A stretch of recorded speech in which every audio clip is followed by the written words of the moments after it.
I want to know how you handle arguments in your own house.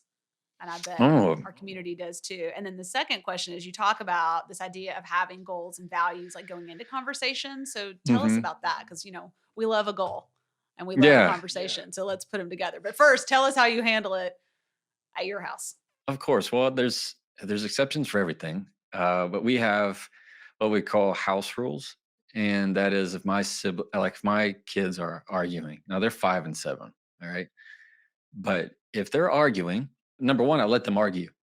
Like I don't try to stop it.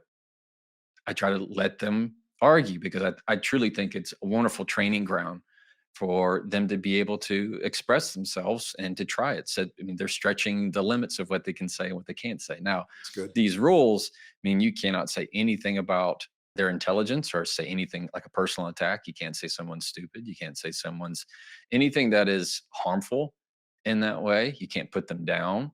It's more of a prove your point.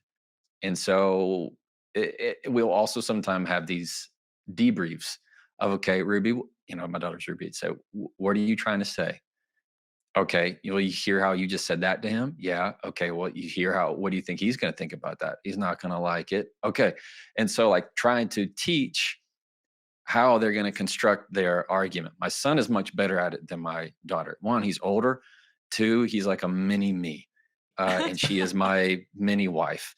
And so sometimes I have to be like, Chet, I know what you're doing. Like I know because he can try it. Like if he wants to get something, he'll come at it multiple different ways. I'm like, man, you think I don't know what you're doing? But the best thing about it is using that as a place for them to express. Like if my son wants something, I'll say, tell me why.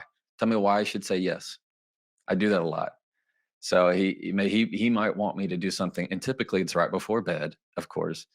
Of And course. I'll Of course. say, well, tell me why I should say yes to this.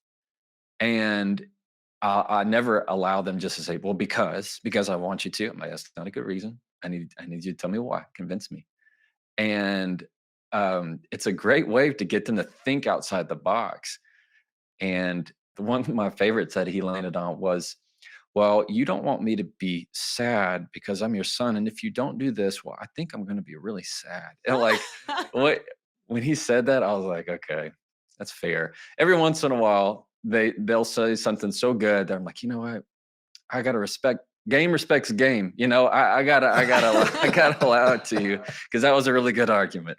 But yeah, it's teaching them of how the right way and the wrong way to try and persuade to get your point across. How do you communicate Love that. that with each Yeah, other? that's fantastic. Yeah, and you say, okay, how do you add these to the values? How do you show up?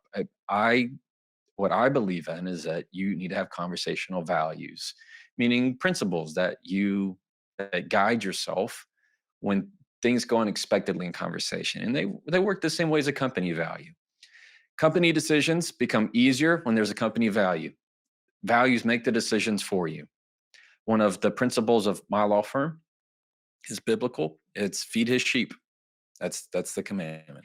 And so I don't care if it doesn't make money. It's this idea of, does it fit with our value? Does it support our mission? If the answer is yes, then that's what we're going to do. Same thing with a conversational value.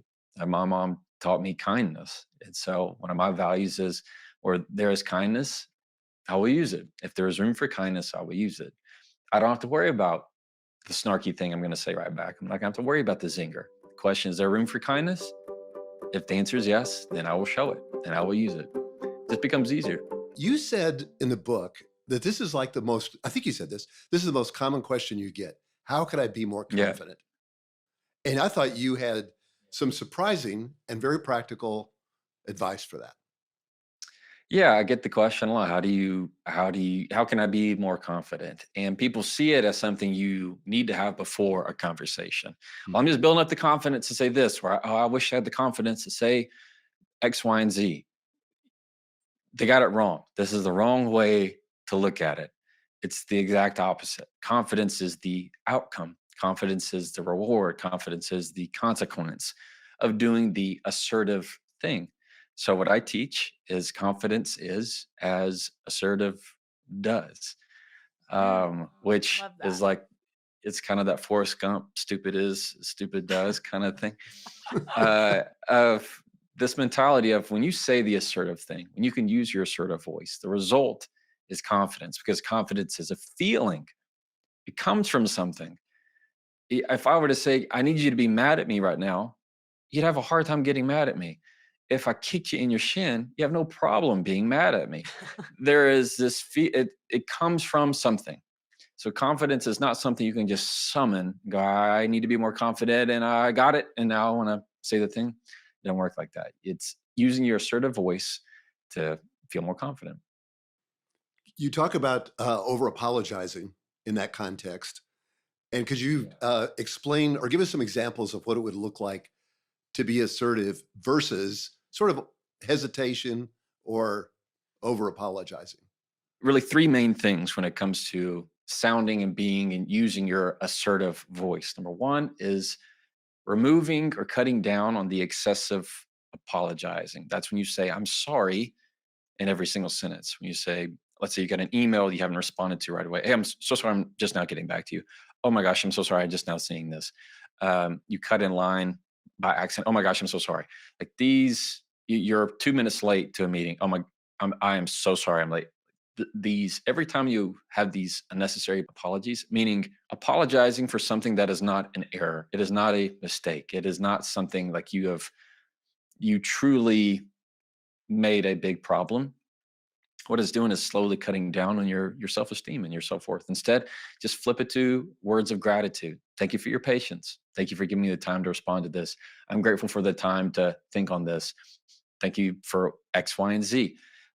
Let's put it in an email. Let's see, I haven't responded to somebody's email in three days. Instead of the so sorry, I'm just now getting back to this. I've just been so swamped and so busy, and I just have so many other priorities aside from you.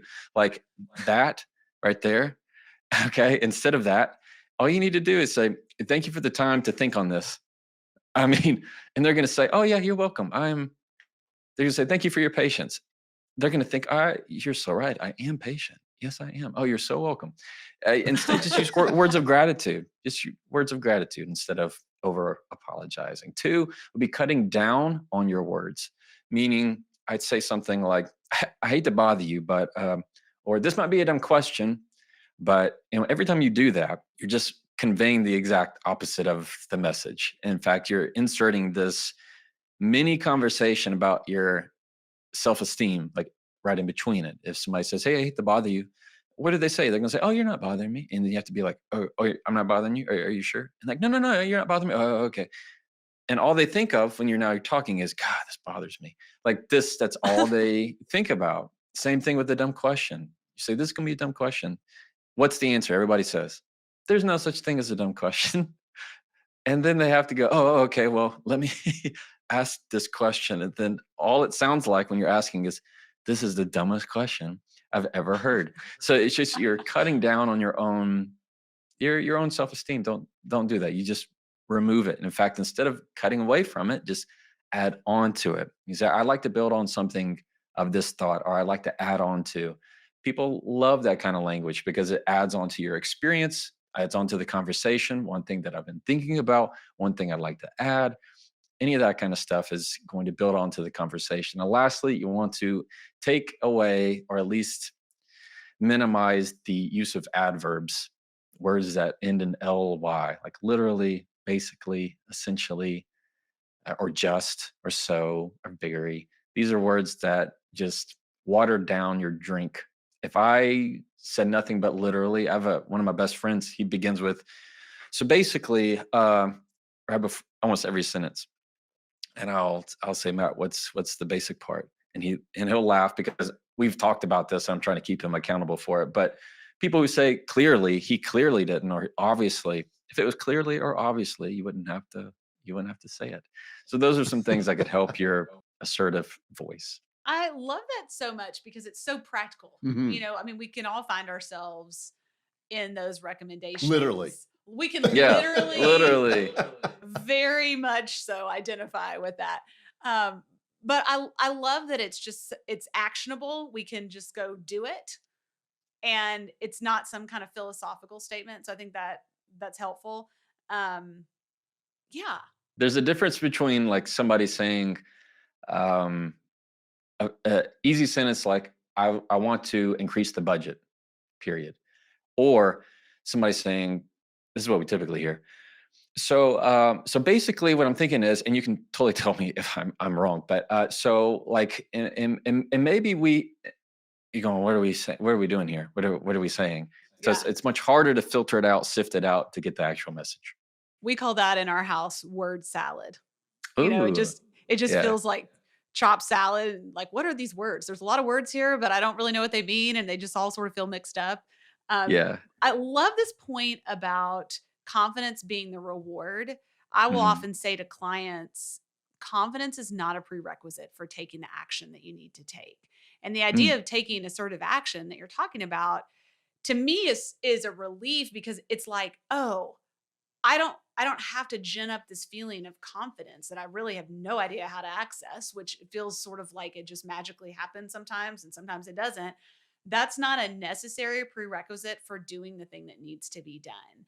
And on the one hand, that means you sort of have to come to grips with I have to do this thing scared sometimes. I have to have a yeah. conversation that feels scary, but it also means it's in your control instead of sort of like waiting for the fairy dust to be sprinkled on you, at which point you are now qualified to go forth and have this conversation that you don't want to have. I love that because I wish someone would have told me when I was a kid, because I think I always thought when we see people taking assertive action, they look confident. And so we assume that they Hmm. are confident. I don't know if I told you this when we were in Charleston. I don't think I did, but I used to have a debilitating fear of public speaking. And part of the reason that I had that fear is I wrongly assumed that all the people that I saw up on stage just loved it and were naturally great at it. Like they just rolled out of bed one day when they were 10 years old and they were just like made to keynote and they never Hmm. felt nervous about it. Little did I know, everybody feels nervous. It's part of what makes you Yeah. good at it. Once you get up there, it's fine. Like all these things, I had to test it. I tested it in front of 800 people, by the way, for the first time. So, go big or go home.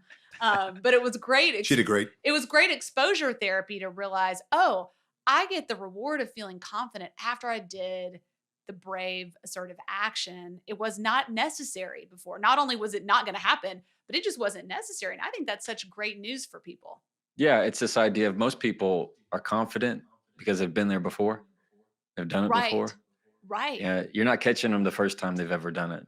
Well, listen, before we wrap up with our three questions, with these fast action three questions, but before we do that, the book is called The Next Conversation: Argue Less, Talk More. You guys definitely need to buy a copy of this.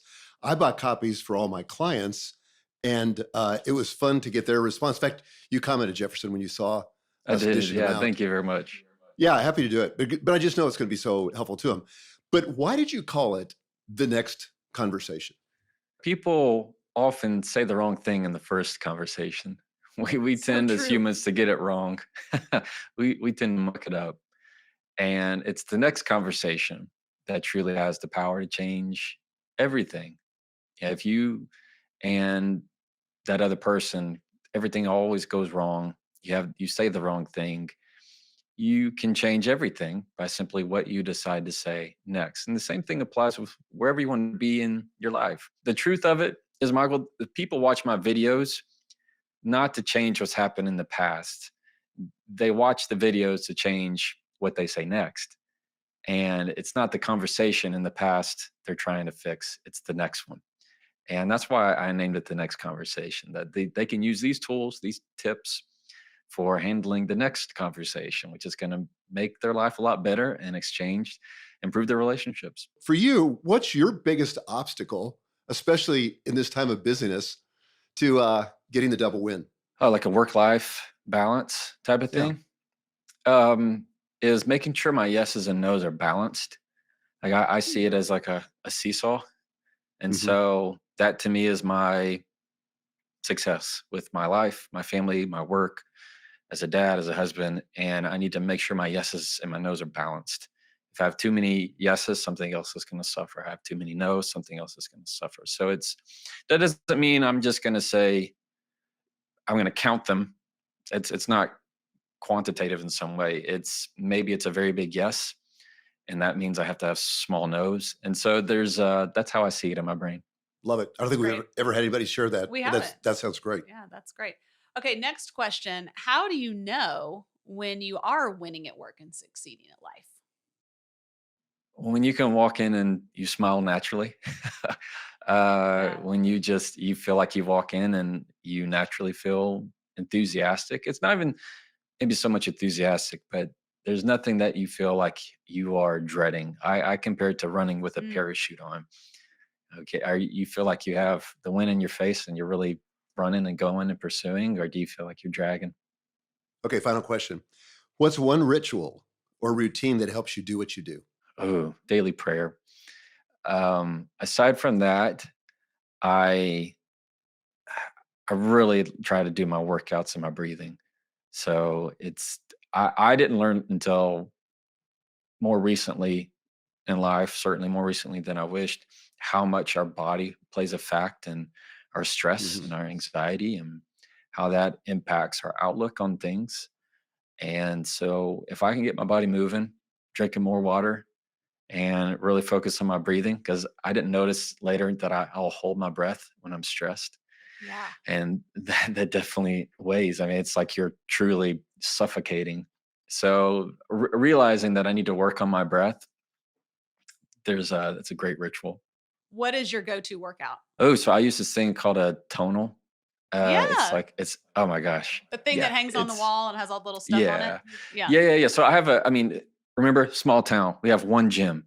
And the weights in that gym are so rusted. And it's everybody's there. It's fine. It's one of those things where it's like I need to drive there, make sure I'm back in time for the kids. We have early morning, blah blah blah. This tonal is awesome, and I've had more progress on that than anything. And you can just do it right there in your home. So I'm a big Yeah. fan. If you enjoyed that clip and want to see the rest of the conversation, you can click right here. Or if you want to see the latest episode of the Jefferson Fisher podcast, click right here, and I'll meet you there.